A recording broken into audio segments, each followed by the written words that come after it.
ছিল, ও চলে যাওয়ার সিদ্ধান্ত করে নিল, কিন্তু মাথা নত করল না।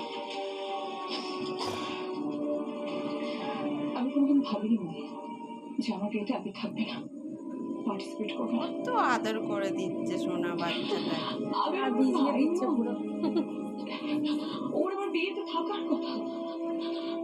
এই যে আমাদের ছোট্ট সোনা খরগোশ। মাথা পুরো ভিজিয়ে নিয়েছে চেটে চেটে।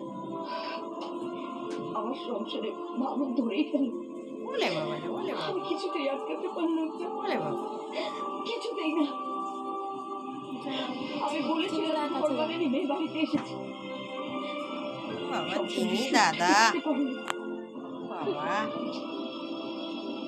বলছে দাঁড়া দাঁড়া। কষ্ট পাচ্ছিস এত, হ্যাঁ? আজকে শ্বশুরে দিন লাগছে। কথা ভেবে কেউ মন ভার করে?